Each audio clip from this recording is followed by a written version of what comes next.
أعوذ بالله من الشيطان الرجيم. بسم الله الرحمن الرحيم. الحمد لله الذي أنزل على عبده الكتاب ولم يجعل له عوجا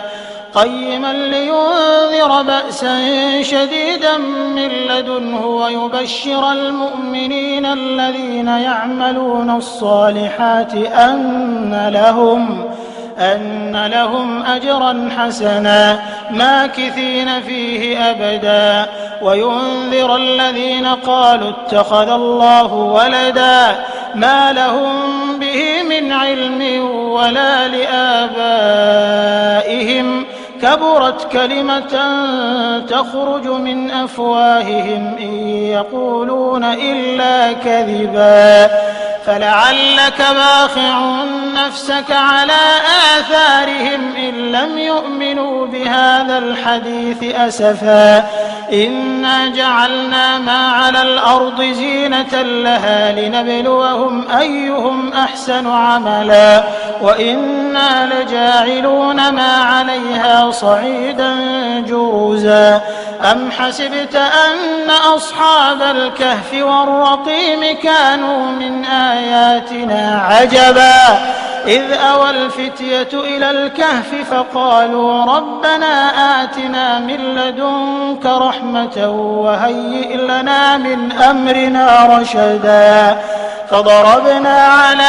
آذانهم في الكهف سنين عددا ثم بعثناهم لنعلم أي الحزبين أحصى لما لبثوا أمدا نحن نقص عليك نبأهم بالحق إنهم فتية آمنوا بربهم وزدناهم هدى وربطنا على قلوبهم إذ قاموا فقالوا ربنا رب السماوات والأرض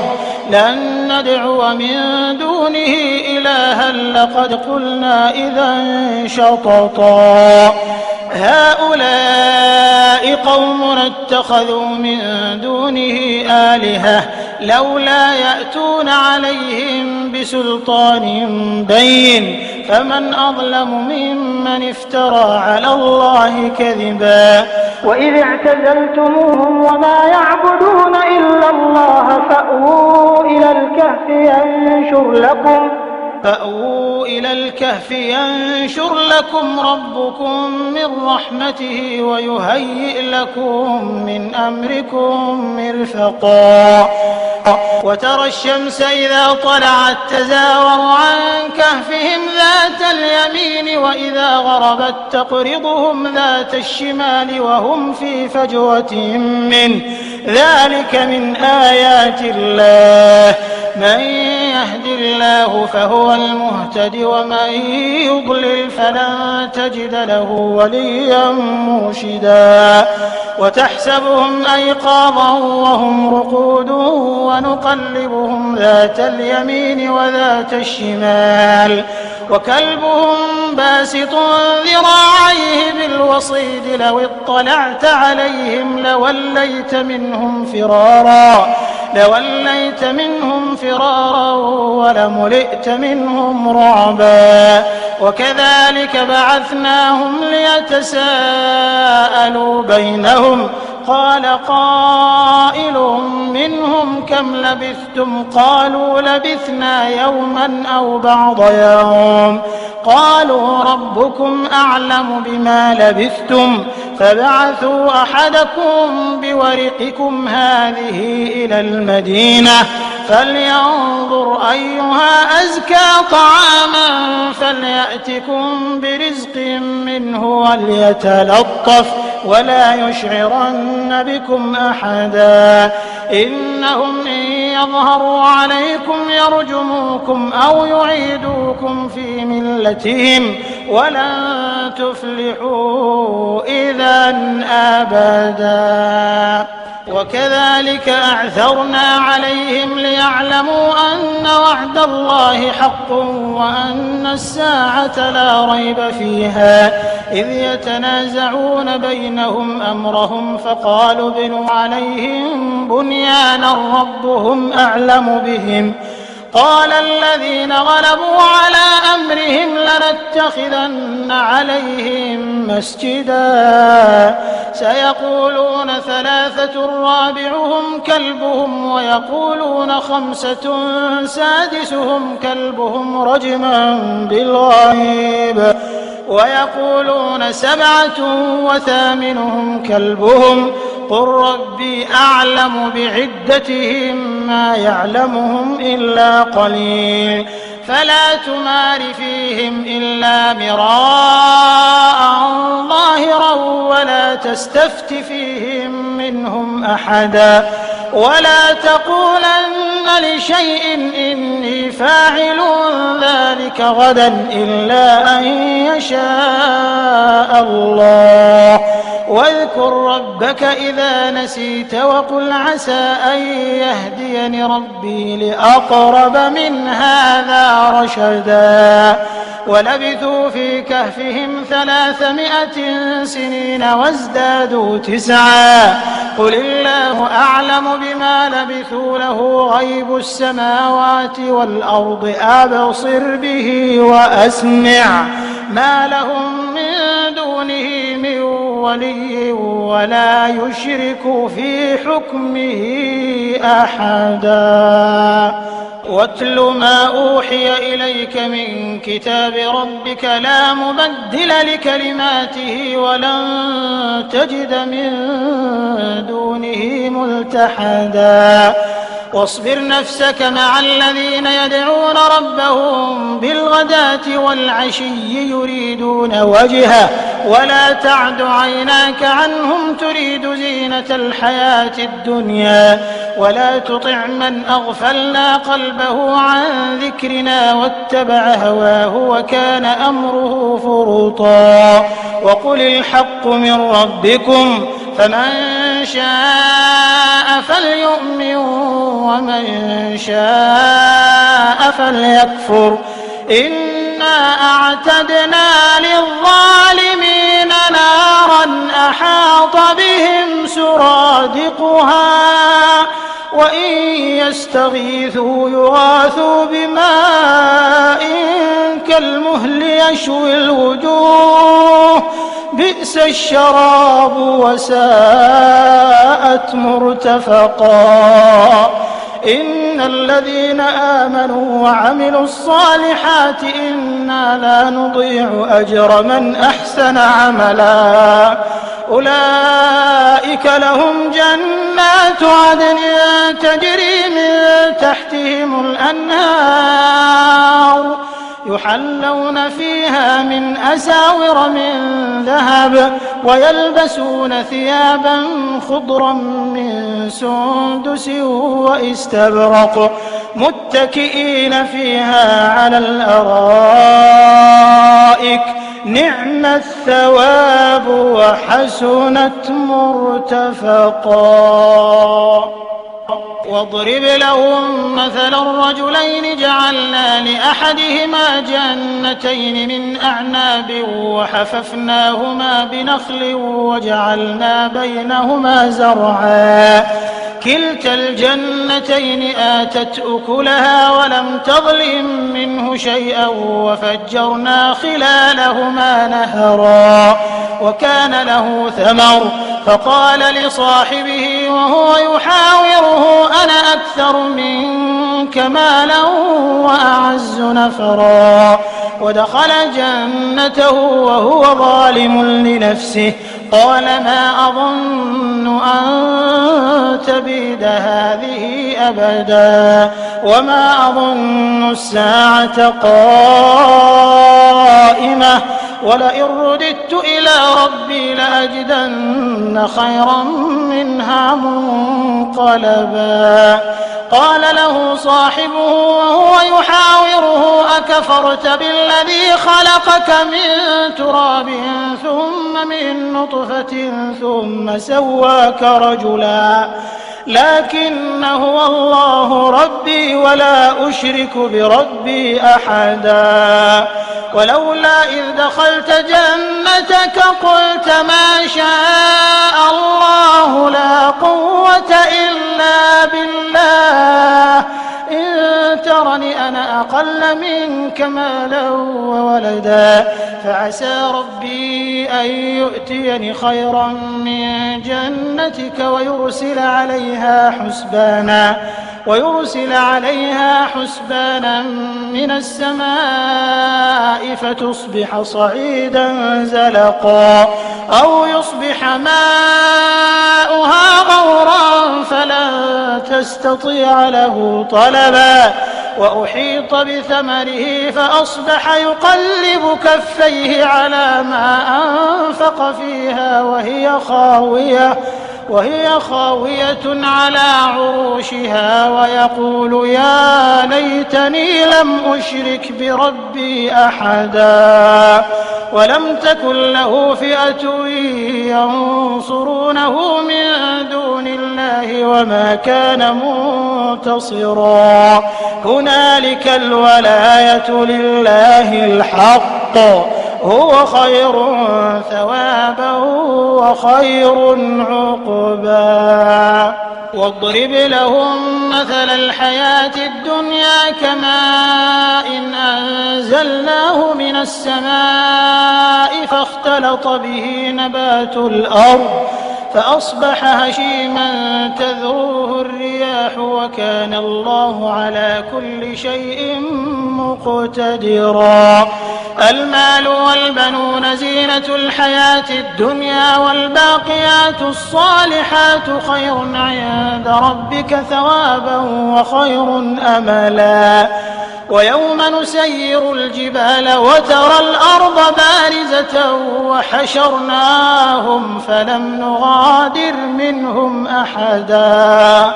وعرضوا على ربك صفا لقد جئتمونا كما خلقناكم أول مرة بل زعمتم أن لن نجعل لكم موعدا ووضع الكتاب فترى المجرمين مشفقين مما فيه ويقولون يا ويلتنا ما لهذا الكتاب لا يغادر صغيرة ولا كبيرة إلا أحصاها ووجدوا ما عملوا حاضرا ولا يظلم ربك أحدا وإذ قلنا للملائكة اسجدوا لآدم فسجدوا إلا إبليس كان من الجن ففسق عن أمر ربه أفتتخذونه وذريته أولياء من دوني وهم لكم عدو بئس للظالمين بدلا ما أشهدتهم خلق السماوات والأرض ولا خلق أنفسهم وما كنت متخذ المضلين عضدا ويوم يقول نادوا شركائي الذين زعمتم فدعوهم فلم يستجيبوا لهم وجعلنا بينهم موبقا ورأى المجرمون النار فظنوا أنهم مواقعوها ولم يجدوا عنها مصرفا ولقد صرفنا في هذا القرآن للناس من كل مثل وكان الإنسان أكثر شيء جدلا وما منع الناس أن يؤمنوا إذ جاءهم الهدى ويستغفروا ربهم إلا أن تأتيهم سنة الأولين أو يأتيهم العذاب قبلا وما نرسل المرسلين إلا مبشرين ومنذرين ويجادل الذين كفروا بالباطل ليدحضوا به الحق واتخذوا آياتي وما أنذروا هزوا ومن أظلم ممن ذكر بآيات ربه فأعرض عنها ونسي ما قدمت يداه إنا جعلنا على قلوبهم أكنة أن يفقهوه وفي آذانهم وقرا وإن تدعهم إلى الهدى فلن يهتدوا إذا أبدا وربك الغفور ذو الرحمة وربك الغفور ذو الرحمة لو يؤاخذهم بما كسبوا لعجل لهم العذاب بل لهم موعد لن يجدوا من دونه موئلا وتلك القرى أهلكناهم لما ظلموا وجعلنا لمهلكهم موعدا وإذ قال موسى لفتاه لا أبرح حتى أبلغ مجمع البحرين أو أمضي حقبا فلما بلغا مجمع بينهما نسيا حوتهما فاتخذ سبيله في البحر سربا فلما جاوزا قال لفتاه آتنا غداءنا لقد لقينا من سفرنا هذا نصبا قال أرأيت إذ أوينا إلى الصخرة فإني نسيت الحوت وما أنسانيه إلا الشيطان أن أذكره واتخذ سبيله في البحر عجبا قال ذلك ما كنا نبغ فارتدا على آثارهما قصصا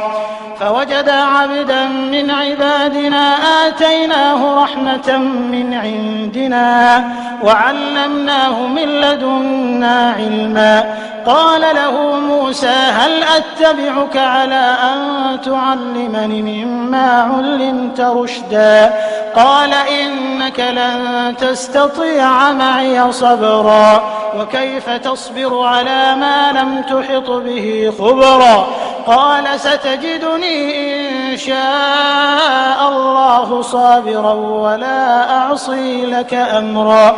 قال فإن اتبعتني فلا تسألني عن شيء حتى أحدث لك منه ذكرا فانطلقا حتى إذا ركبا في السفينة خرقها قال أخرقتها لتغرق أهلها لقد جئت شيئا إمرا قال ألم أقل إنك لن تستطيع معي صبرا قال لا تؤاخذني بما نسيت ولا ترهقني من أمري عسرا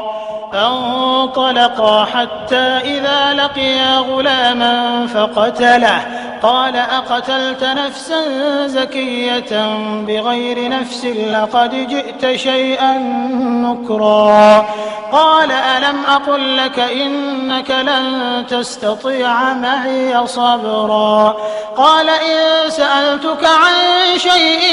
بعدها فلا تصاحبني قد بلغت من لدني عذرا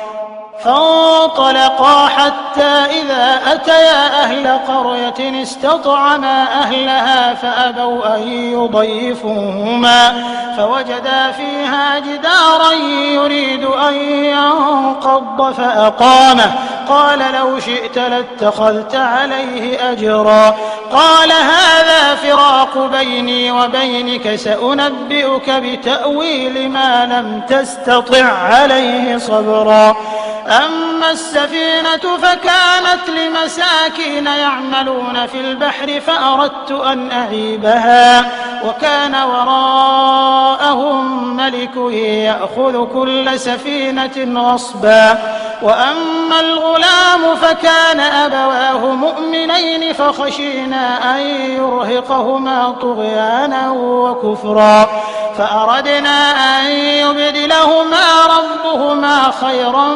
منه زكاة وأقرب رحما وأما الجدار فكان لغلامين يتيمين في المدينة وكان تحته كنز لهما وكان أبوهما صالحا فأراد ربك أن يبلغا أشدهما ويستخرجا كنزهما رحمة من ربك وما فعلته عن أمري ذلك تأويل ما لم تسطع عليه صبرا ويسألونك عن ذي القرنين قل سأتلو عليكم منه ذكرا إنا مكنا له في الأرض وآتيناه من كل شيء سببا فأتبع سببا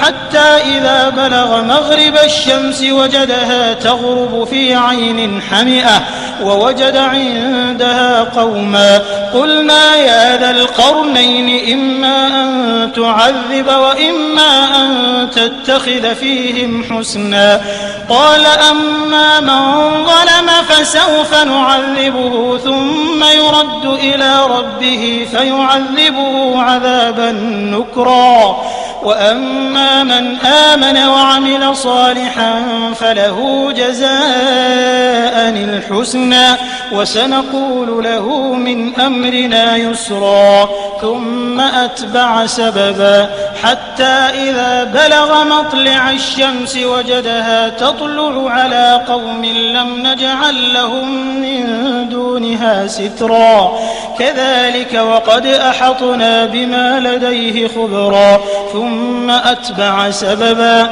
حتى إذا بلغ بين السدين وجد من دونهما قوما لا يكادون يفقهون قولا